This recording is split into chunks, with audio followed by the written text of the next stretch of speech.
Muy buenas tardes. El día de hoy vamos a hablar sobre la independencia de Colombia, guía número 4 correspondiente a los grados octavo, en este caso el grado 810 de Atanasio Girardot. Muy bien. Entonces, para hablar de la independencia de Colombia nos remitimos a diferentes periodos históricos. Uno de ellos es el 20 de julio, conocido como el Grito de la Independencia, pero no significa que ese sea el único momento clave y mucho menos el más importante. La independencia de Colombia es un proceso histórico el cual permite la emancipación del país frente a la corona del Imperio Español, dando fin a lo que se conoce como periodo colonial. A continuación vamos a ver las diferentes fases en las cuales se presenta este periodo histórico. Como antecedentes importantes tenemos las guerras de independencia tanto de Estados Unidos como la Revolución de Haití y, muy importante, la Revolución Francesa. La Revolución Francesa porque en ella es que se basan los ideales de las independencias de América, basado en la Declaración de los Derechos del Hombre y el Ciudadano. Otro aspecto importante como antecedente y de manera militar y de desestabilización de la monarquía española es la invasión napoleónica de Francia a España en el año de 1808, generando una inestabilidad frente a las colonias americanas y el control político por parte de Europa. Etapas de la independencia de Colombia. Tenemos primero la etapa de gestación, que es cuando se empieza a gestar esa idea de independizarse frente a la corona española. Más o menos se establece, no es una fecha general, porque hay procesos anteriores en otras colonias, inclusive en otros virreinatos. Más o menos es este periodo donde se desarrollan diferentes movimientos de protesta que no están de acuerdo con las políticas llevadas por la corona española a nombre de la Casa de los Borbones. Así se llamaba o se denominaba o se denomina la monarquía española.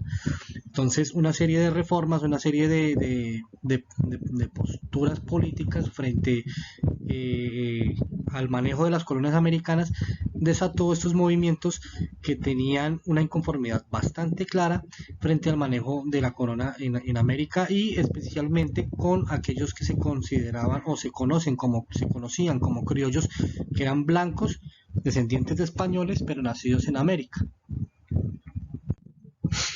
Uno de los aspectos de los referentes revolucionarios es la rebelión de los comuneros. Esto se da en el departamento de Santander y fue un movimiento de desobediencia civil, el cual buscaba desobedecer los edictos. Edicto era un decreto real dictaminado por orden del rey, el cual coincidía de cambios, nuevos impuestos, nuevas reglas, en fin, una serie de medidas que se plasmaban de manera política y que generaron una inconformidad bastante grande en el pueblo. En este caso, esto se da en 1881 y es un evento muy importante donde participaron personajes que son considerados hoy como próceres de la independencia en este proceso de la rebelión de los comuneros.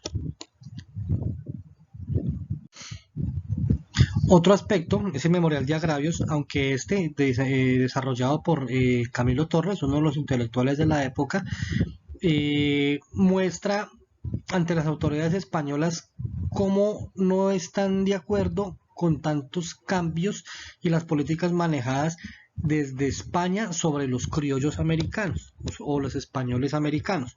Esto pues da clara cuenta de cómo era la clase alta. El memorial de agravios es un memorial de la clase alta colonial, descontenta frente a las posturas de la monarquía española en la península ibérica. Ese aspecto es pero muy importante resaltarlo. La traducción de los derechos del hombre y el ciudadano por Antonio Nariño. Antonio Nariño es considerado el ideólogo de las independencias en América, no solo en la Nueva Granada, sino también en Nueva España, en el Virreinato del Perú y el Virreinato del Río de la Plata. ¿A qué se refiere? Los derechos del hombre y del ciudadano es el documento con el cual se decreta la Revolución Francesa y se rompe de manera tajante con la postura monárquica, la tradición monárquica y el pensamiento monárquico. Es decir, es la nueva la nueva postura de cómo se van a conformar los nuevos gobiernos.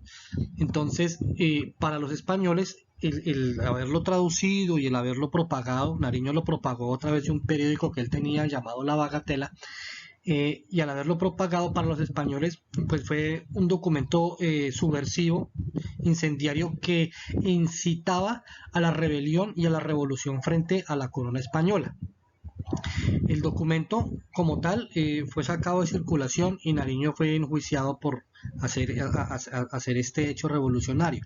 Antonio Nariño por eso es una de las personas que es considerada como los ideólogos y de los personajes más importantes en estos procesos de independencia, al traducir, al explicar y al publicar dichos decretos postulados en Francia durante su revolución. Después de esto empieza una etapa que se conoce como la etapa de la lucha revolucionaria, que comprende el periodo entre 1810 y 1819, que es el proceso donde se establece como tal la independencia de Colombia en estos 9 años, que van diferentes fases. La primera fase se denomina el grito de la independencia, es la fecha que es referencia en un principio, 20 de julio de 1810, hace 210 años, la cual se produce en Santa Fe, hoy en día ciudad de Bogotá. Los movimientos fueron bastantes, o sea, los motivos fueron bastantes, aunque se trata de explicar desde la historia que fue una querella entre unos criollos y un español por culpa de un florero, pero obviamente eso va mucho más allá. Esto venía fraguado, esto venía planeado, lo único que se necesitaba era una chispa que incendiara esta pelea, ¿sí? Para poder ellos decretar lo que consideraron como la independencia de la Nueva Granada frente a la corona española. Y se crea un acta de independencia, de hecho, este mismo día. Este periodo es aprovechado, como les venía diciendo, por la inestabilidad política existente en España frente al dominio de la corona, ya que Napoleón depuso el gobierno monárquico y impuso a un familiar suyo, a un familiar de Napoleón, como gobernador o como monarca español, lo que generó pues obviamente que en las colonias aquí en América no hubiera como tal un control directo de la corona y se dio una desestabilización a nivel político y pues obviamente militar, permitiendo que se dieran esas independencias. Si uno analiza los periodos de independencia, de los gritos de independencia en toda América Latina, la diferencia es entre 1 y 1 año y medio entre cada uno de los 4 virreinatos existentes y las capitanías. Después del grito de independencia hay un periodo que denominó el mismo Antonio Nariño como la patria boba. ¿A qué se refería? Entre 1810 y 1816 se caracterizó por diferentes posturas de cómo se debería manejar el gobierno o el nuevo gobierno luego independizado de la corona española. Entonces esto creó diferentes bandos de qué manera se iba a administrar el Estado. Entonces unos con una postura federalista muy parecida a la de Estados Unidos y otra postura centralista, la cual era un poco más de corte republicano, con un dominio en el poder central, manejado desde la capital Bogotá. Es el mismo modelo que hoy en día funciona en el país. Desarrolló pues una polarización en varios bandos, lo cual fue aprovechado por la corona española, que logró retomar el poder una vez cayó Napoleón en Europa. La corona española retoma el control del poder y inicia un proceso que ellos llamaron la Reconquista. Y al aprovecharse de la división en la Nueva Granada por parte de los dos sectores, de los dos bandos enfrentados, le fue muy fácil retomar el control y retomar el poder a la corona. Esa reconquista, como les decía, fue gracias a la derrota de Napoleón en Europa, y retorna el rey Fernando VII a la corona, lo cual recurre inmediatamente a un general, un mariscal llamado Pablo Morillo, el cual después de 1811 se dirige a las Américas y desarrolla una estrategia militar para la retoma de la Nueva Granada. Es así como en septiembre de 1816 logra sitiar las ciudades de Santa Marta y de Cartagena, logrando así el paso para ingresar las tropas al oriente del país, al oriente del virreinato, perdón, y así tomar la reconquista de este territorio. Después de eso se celebra en norte de Santander el Congreso de Angostura, el cual decreta la creación de la República de Colombia, lo cual compone, según ellos, según los participantes, entre ellos Bolívar, Santander y otros próceres de la independencia, unir antiguas colonias españolas, la Capitanía General de Venezuela, Virreinato de la Nueva Granada, la Real Audiencia de Quito y todos estos territorios declarados como nuevos territorios y un nuevo control y un nuevo dominio fuera de la corona española.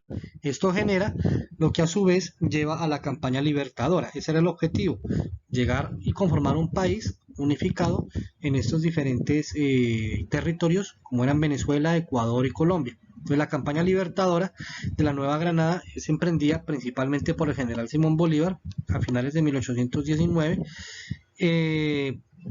la cual tiene un éxito rotundo a pesar de las dificultades tan grandes que tuvieron que pasar en medio de la campaña, trasladando las tropas principalmente desde los llanos de Venezuela, los llanos de Colombia, Casanare, Arauca, parte del Meta, y soldados y voluntarios de Boyacá reclutados en los páramos por donde se atravesó para lograr bordar el ejército español. Una vez se logra en 7 de agosto ganar la guerra por medio de lo que se conoció como la batalla de Boyacá, posteriormente se empieza la construcción del nuevo país. A este país se le da el nombre de la Gran Colombia y así como se estableció en el Congreso de Angostura, estaba compuesto por capitanías de Venezuela, la Gran Colombia, que no era más que la Nueva Granada, y lo que hoy en día es Ecuador. ¿Listo? Entonces, este es el mapa de la Gran Colombia. Aquí tenemos los estados en los que estaba conformado. Tenemos el estado de Orinoco, tenemos el estado de Venezuela, el estado de Apure, Zulia, Magdalena, Boyacá, Cundinamarca, Cauca, que era el más grande, el estado de Ecuador, y aquí lo que tenemos, que Panamá pertenecía en ese entonces a la Nueva Granada, pues también pertenecía a este territorio. Entonces, este territorio se crea a partir de 1819, tiene varios cambios, varias transformaciones en el mapa, y dura hasta el año 1830, perdón, que es cuando se da la disolución de la Gran Colombia a raíz pues, de la muerte del general Bolívar y unas diferencias políticas que existen tanto en las élites de Venezuela como en las élites de Colombia como en las élites de Ecuador.